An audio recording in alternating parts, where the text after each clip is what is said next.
अस्सलाम वालेकुम नाजरीन, मैं हूं कुर्बान बलूच। छुट्टी का रोज भी है और दोस्त तंग भी हो गए हैं, तो मैंने आज सोचा कि सियासत पे बात नहीं करूंगा, कुछ फैक्ट्स फिगर की बात हो जाए। मुख्तलिफ दोस्तों ने कैनाल्स के हवाले से कुछ फैक्ट्स फिगर कलेक्ट किए, लिखे, मुख्तलिफ मीडिया में पेश किए, तो मैंने उनकी छानबीन की और सोचा कि क्विक ये फैक्ट्स फिगर आपके सामने रखूंगा और उसमें सवाल ये रखूंगा कि क्या कैनाल मंसूबे जो नए हैं पाकिस्तान की, सिंध की, पंजाब की, बलूचिस्तान की, केपीके की, कश्मीर की, जीबी की तरक्की का जामिन हैं या नहीं हैं, खपे या न खपे, इसका तयन आप लोगों ने, सामीन ने करना है।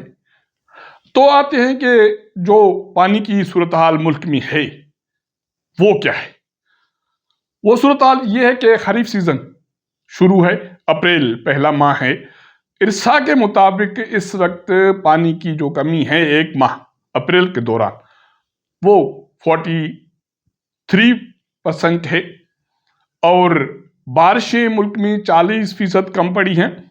सिंध, बलूचिस्तान और पंजाब के सराइकी बेल्ट में बारिशें 50 से 62% कम पड़ी हैं और मुल्क के जो कैचमेंट्स हैं, दरियाओं के जो कैचमेंट्स हैं, ग्लेशियर्स हैं, वहाँ जो बर्फ़ पड़ी है उसकी सूरत हाल ये है कि पिछली सर्दियों में 31% कम बर्फ़ पड़ी है।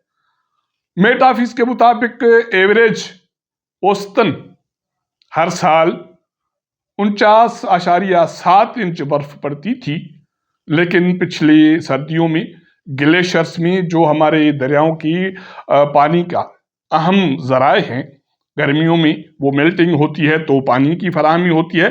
तो पिछले सर्दियों में ग्लेशियर्स में कैचमेंट एरिया में जो बर्फ पड़ी है वो 31% कम 26.8 इंच पड़ी है।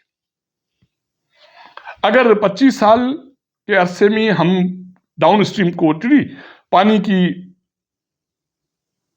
फराहमी या फिलो का जायजा लें तो 12 सालों के दौरान एवरेज 10 मिलियन एकड़ फुट पानी डाउन स्ट्रीम कोटरी गया है। 1976 से लेके 1998 तक मजमूई तौर सालाना ये पानी 40.69 मिलियन एकड़ फुट था। 1999 से लेके 2022 के दौरान ये कम होकर औसतन सिर्फ 14 मिलियन एकड़ फीट भी रह गया।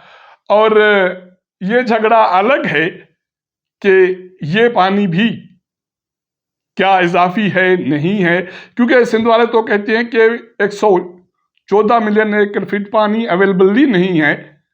अगर वो नहीं है तो इसका मतलब है कि हमारे पास जो एवरेज डिस्ट्रीब्यूशन इरसा के जरिए की जाती है 1991 अकाड के मुताबिक, उसमें से 13 मिलियन एकड़ फुट हमारे पास कम पानी है अकाड के डेटा के मुताबिक।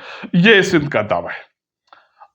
आगे चलते हैं कि वर्ल्ड बैंक की रिपोर्ट है, कुछ दोस्तों ने आर्टिकल्स लिखे, उसमें नसीम मेमन भी शामिल हैं।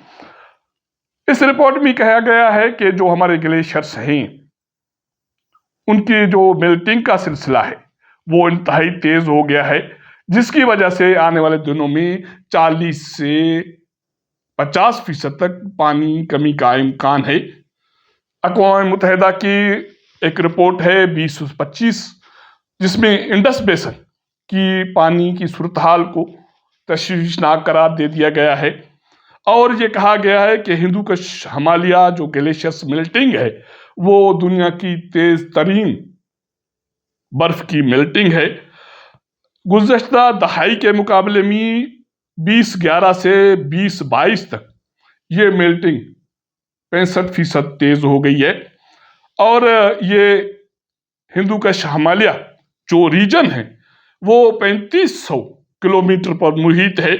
इंडस बेसन 10 बड़े दरियाओं पर मबनी है, या इंडस बेसन 10 बड़े दरियाओं के लिए वाटर टैंक है जो 1.9 अरब लोगों के लिए पानी फराहमी का जरिया है। और वेस्टर्न रिवर्स, जिसमें इंडस, झेलम, चनाब शामिल हैं, 1976 से लेके 1998 तक मजमूई तौर औसतन इसके जो फ्लो रहे थे वो 135.82 मिलियन एकड़ फुट, जो 1999 से 2023 तक 15 मिलियन एकड़ फीट कम होकर अब 120.7 मिलियन एकड़ फीट रह गए हैं। ईस्टर्न रिवर्स, जिसमें रावी, सतलज, ब्यास की सूरत शामिल है, तो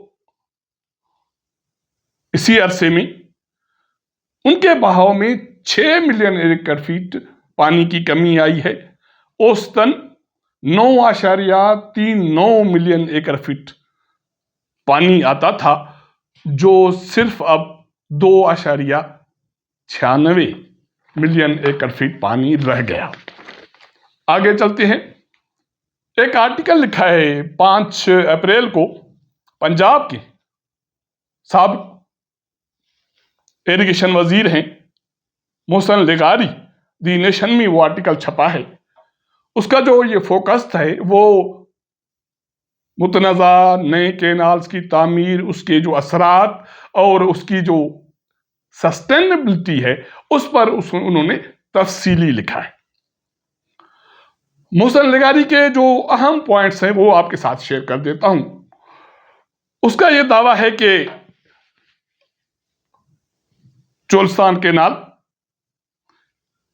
के लिए जो पानी के वसाइल हैं या पानी की जो फराहमी का डेटा है या उसका सोर्स है, वो हकायक के बजाय तस्वरात पर दारोमदार रखता है। खुश्क साली के दौरान इस प्रोजेक्ट के लिए जो बैकअप पानी का बंदोबस्त नहीं है, झेलम, चनाब से रावी कमान एरिया में पानी की मुंतकिली से एवापोरेशन, सीपेज से 30% पानी जाया होगा।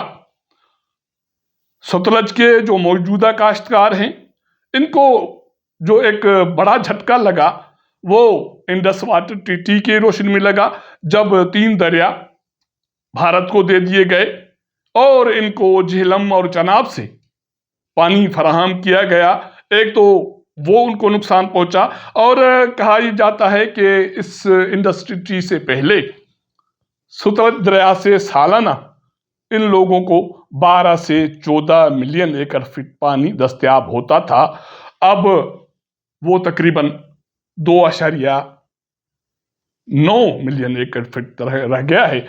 और मोहसिन लेगारी का ये दावा है कि चोलिस्तान कैनाल मंसूबे से जो चोलिस्तान के जो लोग हैं, वहाँ जो लोग बसते हैं, उनकी लाइवलीहुड शदीद किस्म की मुतासिर होगी, उनके चरागाहें ख़त्म हो जाएंगी।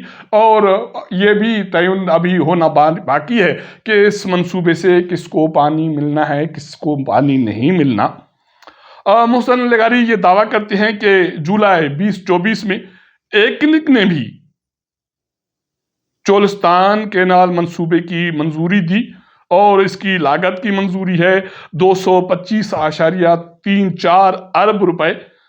और सिंध ने मुखालफत की, उसको खातर मदारत कराई गई, लेकिन कोई भी कामिल अबल सेफ गार्ड नहीं है कि इससे सिंध मुतासिर नहीं होगा। ये पंजाब के साबिक वजीर मोहसिन लेगारी कहते हैं। आगे चलते हैं। वो कहते हैं कि जो चोलिस्तान कैनाल है उसकी जो सॉइल सैलिनाइजेशन है, वहाँ ये खतरात इस मंसूबे के लिए मौजूद हैं। और इन्हीं खतरात की वजह से भारत में इंदिरा गांधी कैनाल मंसूबा नाकाम हो गया था। तो ये मंसूबा भी खतरात के हवाले से खतरात का शिकार है। सामीन, मैंने पहले शुरू में कहा था कि सिर्फ डेटा आपके सामने रखूंगा, क्योंकि अब हमें सियासत से हटकर सियासत के साथ साथ कुछ साइंसी अभ्यास करने की ज़रूरत है, चीज़ों को देखने की ज़रूरत है, उसको समझने की ज़रूरत है। सिर्फ खपे खपे न खपे से मसाइल हल नहीं होंगे। आपस में कदूरतें बढ़ाने से, एक दूसरे को सियासी तौर पर फतेह करने से, नाकाम बनाने से कोई भी पाकिस्तान को, इस आवाम को, जो 24 करोड़ आवाम रहते हैं, कोई फ़ायदा नहीं होना। हमें अपने अहम जो हमारे इदारे हैं, वो पार्लियामान है, वो सूबाई असेंबलियाँ हैं, वो बाकी जो कौमी नोयत के फोरम हैं, हमें पानी के हवाले से, आबपाशी के हवाले से, आने वाले दिनों में इरिगेशन के हवाले से, फूड सिक्योरिटी के हवाले से तफसीली बहस करने की, समझने की और डेटा शेयरिंग करने की ज़रूरत है। वरना आने वाले दिनों में इस डेटा के मुताबिक शदीद किस्म के ख़तरात ज़राअत को, पानी की फराहमी को, फूड सिक्योरिटी को और हमारी सियासत को, हमारी रियासत को लाहक। अब इन डेटा का जायजा लीजिएगा, अपना फीडबैक दीजिएगा। आपके साथ मुलाकात करूंगा अगले प्रोग्राम में। तब तक इजाज़त दीजिएगा। अल्लाह हाफिज़।